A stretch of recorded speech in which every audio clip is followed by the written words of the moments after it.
from the Jersey Shore.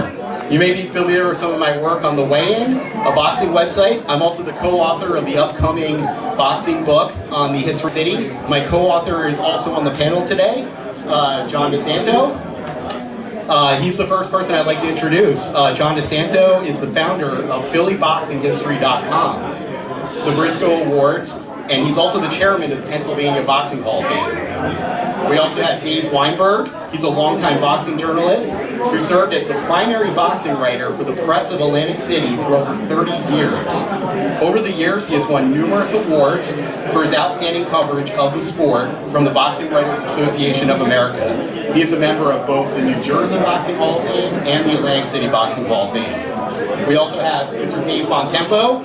He's a journalist and broadcaster. He works for the Press of Atlantic City, ESPN, HBO's International Division, Showtime, Madison Square Garden, and many other syndicated outlets throughout the years. He's a recipient of the Sam Taub Award for Excellence in Broadcasting from the Boxing Writers Association of America. He is also a member of the New Jersey Boxing Hall of Fame and the Atlantic City Boxing Hall of Fame. We also have Eric Bottjer, very well-known matchmaker, has worked for a number of promotions over the years. Eric's really been on the front lines of some of these big fights that we've seen. He's a member of the Florida Boxing Hall of Fame. The next member of the panel really needs no introduction in this area. J. Russell Peltz is a boxing promoter from Philadelphia. Peltz promoted his first boxing match on September 30th, 1969, at the age of 22 years old. The card was held at the legendary Blue Horizon in Philadelphia and featured the iconic Philadelphia middleweight, Benny Briscoe. Since then, Peltz has promoted hundreds of fights, which featured Boxing Hall of Famers such as Jeff Chandler, Matthew Saad Muhammad, George Benton, and Marvelous Marvin Hagler. He was inducted into the International Boxing Hall of Fame in Canastota, New York in 2004. Gentlemen, welcome.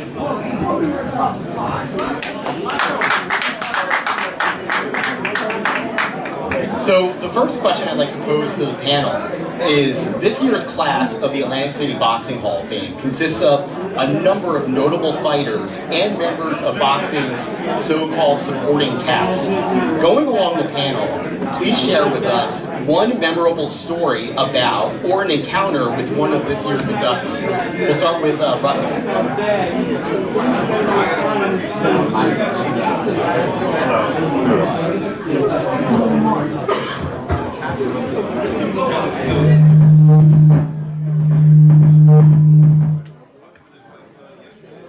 Hello. Okay. Does Tony Thornton count?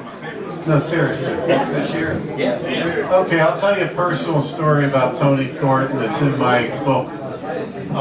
Tony Thornton was a terrific fighter, but he was a better person. And after he had lost his second world title challenge to James Toney in 1993, he took off for a year. And I never believed in pushing a fighter back into the gym. And he called me in the summer of 1994 and told me the two Philadelphia lawyers wanted to sign him to a management contract because I had no juice left. That was their term. So I said to Tony, I said, ask them for $5,000 for yourself. I don't want anything, because we never had a contract between us, just our handshake. I said, you get $5,000 from them, I'll walk away. So he called me a week later and he said they wouldn't pay him $5,000. So I said, ask him for $2,500 and I'll walk away. So he called me back a week later. He said they won't give me $2,500. I said, okay. I put him in a fight a few months later at the Blue Horizon against a guy named Lindsey Morgan from Morgantown, West Virginia, who had a record of 12-12. And Tony was terrible, and he got a decision that I'm not sure he deserved. So I brought him back a month later, and in those days we were selling out every single show at the Blue Horizon. And the fans started calling me and saying, why do we have to watch Tony Thornton again? Anyway, Tony Thornton fought a kid out of Long Island named Darren Zenner for the vacant USBA title. And he looked sensational. He knocked Zenner out in the second round, and within a few months, he became the mandatory challenger for Roy Jones, for which he got his biggest payday, which was $250,000. He went into the fight with a bad hand, but he wasn't going to beat Roy Jones anyway. But when it was all over, he retired. I thought about those two Philadelphia lawyers who wouldn't pay him $2,500 for his contract. I think they missed out. John DiSanto? Still had your juice. Well, I would say, I'll tell a story about Felix Trinidad. And it's not that I met him. I've met him, you know, different things, but he was always one of my favorite fighters. But, you know, he fought Bernard Hopkins and he fought David Reed, so I always had a conflict. I'm rooting for those guys, but I love Trinidad as well. But I went out to Las Vegas when he fought David Reed. And one of the cool things about going to Vegas was you can bet on the fights. Now that doesn't mean anything now because you can do it from your living room. But then you go to the Caesar's Palace and they have the big board with, you know, the odds, but then the odds on each of the rounds. And I thought, I'm going to bet on this. I had struck gold on the second Oscar De La Hoya Chavez fight. I actually won a bet. So I was really psyched up. And I looked at the board and I said, Trinidad's going to win this fight. But he almost always gets knocked down early. So maybe the chances are David Reed early and Trinidad late. So I looked at the things and I put a bet on David Reed in the third round. The odds were nice, so probably 20-1 or something like that. And I put a bet on Felix Trinidad to win in the 11th round. So I'm watching the fight, third round comes, boom, Trinidad goes down. I'm like, oh my God, you know, I love Trinidad, but stay down. And then, you know, he got up. And then they fought on and, you know, he started to take over the fight. In round 11, he dropped Reed three times. Like, I love David Reed, but I'm like, stay down. But he got up and it went to the decision. But so it was a super exciting thing that, you know, I only experienced when I would go to Las Vegas for fights. So a lot of great nominees are inductees this year, but that's my story about Felix Trinidad. Dave Bontempo? Okay, can you hear me? Oh. Change mics, thank you very much. Great to see everybody, and I love to see how the Hall of Fame is growing year by year. And a personal story that touches, when I think of the birth of Atlantic City boxing and someone like a Simon Brown coming up into Atlantic City at the Tropicana, and what that meant at that time to have people like this come up, to see fighters on their way up, fighting at the Tropicana week by week, fighting in Atlantic City when Atlantic City revolutionized boxing and became the boxing capital of the world, challenging Las Vegas. There's something wonderful about the birth of something and an era that you see at the very start.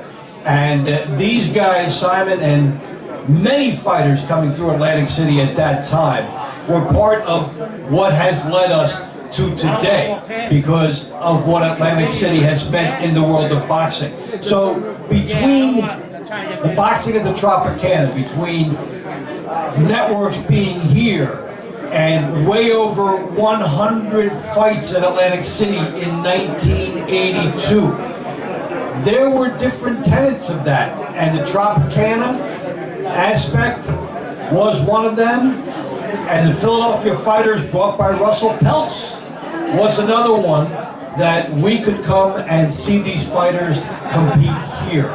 So it's a tapestry of memories started by the people at the Tropicana that made us realize we were onto something special, and that was the early 1980s. And I will just never forget the excitement of being able to go to 3 fights a week in Atlantic City and know that everybody in the business is crisscrossing.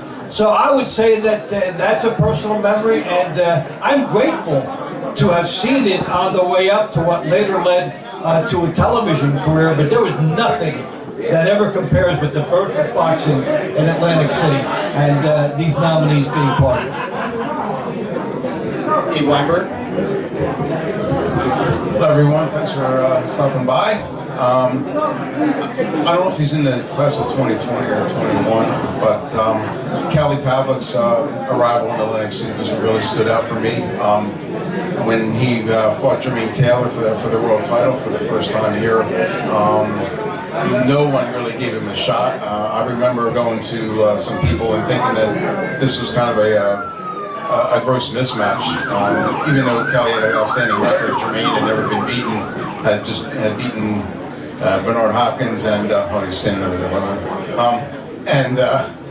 It was one of the most thrilling fights I had ever seen. Kelly was in real trouble in the first round.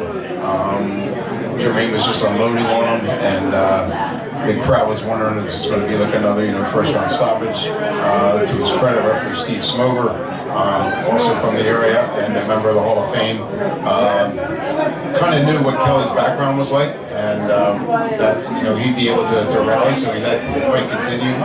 Kelly went on to stop Jermaine in the seventh round, I believe, with the world title. But more importantly, just the fact that where Kelly came from and the backing that he had in Youngstown, Ohio. I took a couple trips out there just to see, to visit with Kelly and the fans, and the support he had. You saw busloads of people coming in with Ghost t-shirts on, which is his nickname, and it was just a fantastic experience. I mean, he had some downtimes in Atlantic City as well, but I always remember all the experiences as a fantastic time for boxing in Atlantic City. Eric Bottjer. Hello, for those who are listening, Both of you. Russell told a quick story about Tony Thornton, but I know from being in the business that if they had taken that $2,500, he never would have fought Roy Jones, that's for sure. So, I thought really having shoes. This is a publicist is being inducted, and I met Mark in Las Vegas at a bar. Where back in the day I was there at the bar a lot. And he asked me so many questions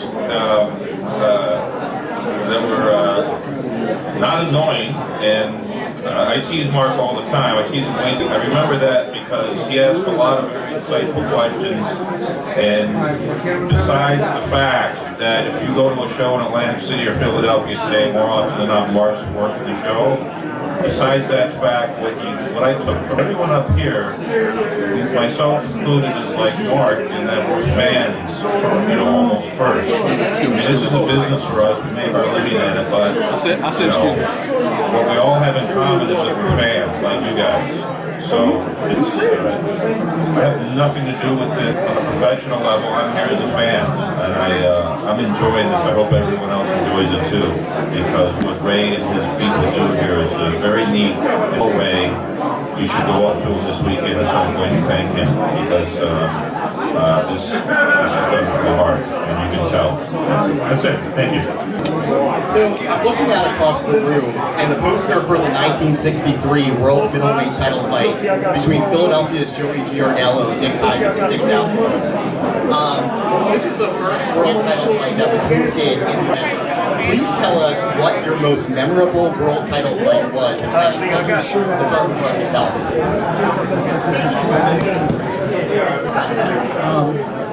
Well, one that really comes to mind is in '89, Roberto Duran fought at Barkley. And I was a big Duran fan. I also loved Barkley. Can I get a photo with you? Barkley knocked out Thomas Hearns, and he was elite. And I was living in England at the time, and I came back time around that fight.